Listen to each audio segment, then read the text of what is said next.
Thank you. Here to give a tribute to our friend Bob Lemke, who's been gone almost 5 years now. It would have been 70-ish. So we're going to look forward to giving honor to a hobby pioneer, a hobby icon, somebody that really helped build the industry. But thanks sponsors, Topps Panini and Upper Deck, Heritage Auctions, Huggins and Scott Auctions, Mike Stadium Sports Cards, Burbank Sports Cards, ComC.com, and Beckett Media, Beckett Grading, Beckett Authentications. Tribute to Bob Lemke, his good friend T.S. O'Connell. I don't think Rich and I were worthy adversaries because I never really thought we were fully competitors as much as we were doing some similar things.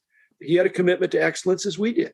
So T.S., welcome to the show and tell us about your friend Bob that you knew better than we did because you knew him as a friend and you were on the same side of the table as he was in many cases. It's been one of the highlights of my life to have the relationship that I had with Bob Lemke over 40 years because he was involved even when I was a freelancer. But the time I spent with him, especially going to shows and helping him around with his scooter and helping him to navigate what would otherwise be a real challenge for somebody with his physical difficulties. And I wouldn't trade a minute of it. Bob had physical challenges that really stretched to middle age or even before, and they just gradually got worse and worse. Even when I first went to work for him in 93, he would have his ups and downs, and that was a down period because he was in really tough shape. But he would rally. He was the toughest SOB that I've ever known when it came to dealing with the things that he had to deal with. I just remember him walking slowly, and then I remember him having a cane, and then at some point he was in a chair. It was chronic things, diabetes among them, but it was just chronic things that piled up, and with age, those things get worse. Boy, he was a strong man. He was tenacious, and I wasn't sure his workload really decreased in the things he was doing. In the early days, he really had leadership responsibilities in the chain of command at Krause. Toward the end of his life, he was more of the standard catalog, and right. He was tenacious with that, really trying to push the envelope. Yeah, and that was by design. As management never suited Bob anyway, the upper level, especially when it edged onto the corporate stuff.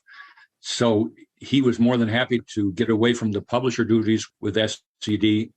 And then even before the turn of the century, the emphasis was strictly on the standard catalog. And off he went with that. And as you say, he did a tremendous job. He was so diligent in searching out stuff. And I should add that it was that work which added to his creativity late in his career and then in retirement of making those wonderful cards that never were. I really admire those things. There's only a handful of people in the world that have done these almanac/standard catalog things. And if it's not a labor of love, it's hard to imagine the number of hours that go into it. People don't know that. You may know that from observing Bob. I know what Rich went through. I know what I went through, but it's very consuming.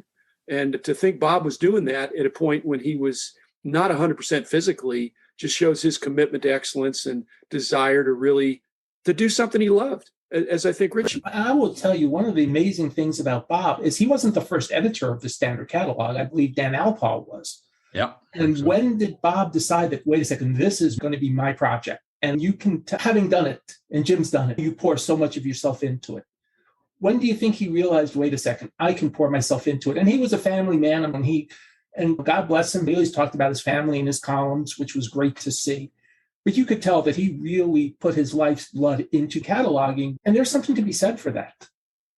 His columns were such a natural outgrowth of that. He did his weekly or biweekly columns, and all that stuff then served to funnel right into the standard catalog. Before I forget, I want to mention Bob's daughter, Crystal, just was awarded her doctorate in, I think, criminal justice. I just saw the Facebook pictures of her with the diploma and the gown on. That's his daughter. That's cool. T.S., I thought Dan Alpaugh retired or left. Did that provide an opening for Bob? Did nobody do it? And then Bob said, hey, I could do that? Because Dan was very important in those early days of Krause, doing the price. Yeah, but Dan left. He left. Yeah, but Dan left almost at the same time as I got there in 93. Yeah. So the natural shifting of all those duties to Bob was perfect. No offense intended, but I got the feeling that Dan burned out because it was such an intense job.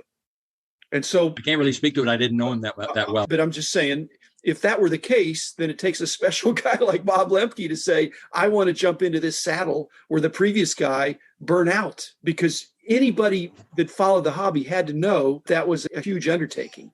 And Bob really took it to the next level for sure. Yeah, but with the things that Bob faced, tackling a standard catalog or anything else would seem like small potatoes. He had numerous injections, to say nothing of a pile of pills, even when he was in his mid-50s, that he had to take. I love telling the story of him sitting on a hotel room bed when we're on a show, and he's popping his pills and injecting his insulin, and then drinking those 40-ounce beers. He would sit and drink that and eat pretzels while he watched ESPN. If there's a tougher coot around, I don't know him. You've got to be tough to do one of those big books, because those big books are big. Even if you're repeating 98% of the stuff in it, it's still 1,500 pages. It's interesting because now the standard catalog is just a vintage book. No more new sets in it. Where would you put all the new ones? There's not enough trees to chop down to. Well, the cataloging today is so much different. There really aren't central repositories, because Krause with the standard catalog, Beckett doesn't have as much staff as they used to have. Jim mentioned it was 18-7 or something like that on the price guide staff. The new cards coming in are well cataloged, but now everything else, unless it's very lucky, not as well cataloged. Yeah. With a central repository, we get a lot of stuff at ComC, so we have to figure it out sometimes. But Bob had to figure it out, but at least he would have help. People would write him the information. They might send him the cards. They might send him the information. Yeah, but that was mostly vintage stuff. Am I right in assuming that all this modern stuff is just going to be cataloged online and we'll probably never see a big printed page? Or there couldn't be enough pages. I think Beckett still does annual books, so we'll still see printed pages as long as they do the annual books. By my assessment, and TS, correct me if you think this is wrong, but I think the standard catalog, as amazing as it was, is his number 3 contribution to the hobby. I think his number 1 contribution to the hobby is talking Chet into doing the Baseball Cards magazine and putting it on the national newsstand. His number 2 contribution, which really set the tone for the hobby, is acquiring SCD from the Stoneman family. This is before you were there, but those happened pretty quickly in the early 80s. And then the hobby really took off after that. I don't think that's a coincidence. Both the first baseball card magazine and the acquisition from the Stoneman family are both 1981. They're in that 80, 81, and 82. Yeah, in that range. And I won't quibble with your rankings, Jim. It was revolutionary when a national magazine wound up on newsstands, back when newsstands were vibrant, and suddenly see a magazine about baseball cards. It blew people away. And as you noted, the impact of acquiring SCD probably had as much to do with the incredible success of Krause Publications as a whole as any other unit we ever had. People don't understand that the challenge of doing that. It's like I say, there's a lot of dreamers in the industry, the hobby, but there's only a few doers. And I think I'm a doer, not a dreamer, but I did have the dream of what about doing a national newsstand publication? Now, we wound up doing that many years later. And the reason we couldn't do what Krause did, what Bob did, is because to put a magazine on the national newsstand without advertising, which our early publications were essentially without advertising, it would have been suicide, but the odds of success would have been much lower. Some of the early advertisers in Baseball Cards magazine did great because all these 100,000 copies going out to the newsstand, and Krause was expert at developing classified and display ads for the hobby. We couldn't do that. I went to a typesetting company and said, hey, what would it cost you to do this? And they said, you don't want to know. And it's because Krause had the Iola Times or whatever it was, all the newspaper equipment to do all the typesetting. And so that was a huge deal. And in the Stoneman family, I wouldn't say it was a smaller version of Chet Krause and the Iola situation, but it was a family-owned, holistic, newspapery kind of a thing that fit in nicely as an acquisition. The concept fit nicely anyway, even if the scale was much different, but still. Yeah. And that helped the hobby take off. Absolutely. Okay, so we get to 94 and you've got the baseball strike. How did that affect Bob Lemke? Because I think he's old school like we are. That cut the heart out of a lot of baseball fans, that this game that we love all of a sudden was at a standstill. And it didn't fully come back. As odd as this sounds, Bob took that development better than I did. He found a resilience and an ability to get some interest in modern cards that I could never really have pulled off. I was always in awe of how he adjusted to the computer age. I want to make sure we touch on his cards that never were, because those are just phenomenal things that he created, probably 300-400 cards that are better than anything any company ever created. Obviously, the small scale private producer, but to see a booklet. And after Bob died, I helped arrange his estate in terms of his baseball memorabilia. I helped put together a catalog of his own creation cards, which his daughter Crystal has.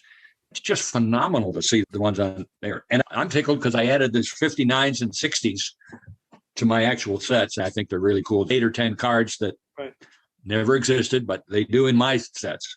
If I remember, his favorite set to add cards to was the 55 Topps All-American design. He did hundreds of cards in that set, if I remember. 200. And Crystal has a master set of those. I always thought if somebody had a actual 55 All-American set, and then Bob's 200 editions of everybody from President Bush to Zonker Harris and the Three Stooges, they'd have really something pretty fantastic. How do you think Bob would want to be remembered? I think you've already done it. When you talked about the three elements that were so important and his impact, I think I mentioned his daughter, the doctor.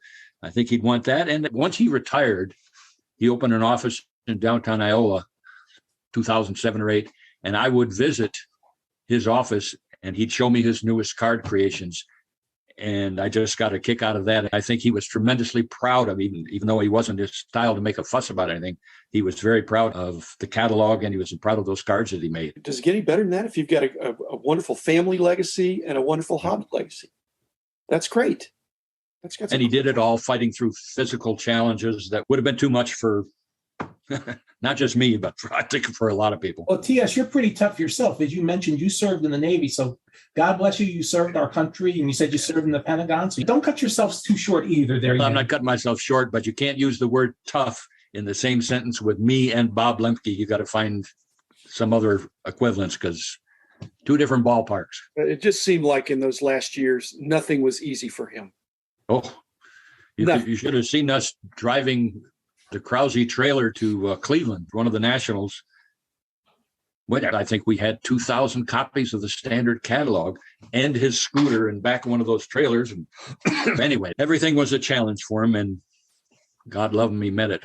It was early on. We were at a road trip in Michigan for a show, and I really didn't know him too well, but we were bunking together because Krause was always pretty careful about hotel room money.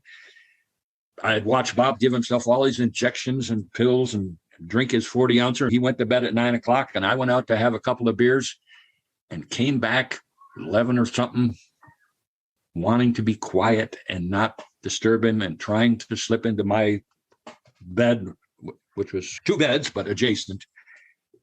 And I tried to take off my pants as quietly as I could. And the next thing, I got the one leg caught. And I'm hopping and I'm pitching forward and I land right on top of him.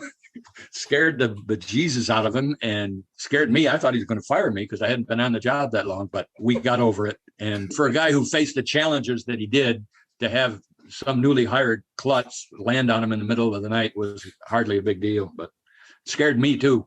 Thanks, T.S. Thanks, Bob Lemke, for your contributions to this great hobby over several decades. The man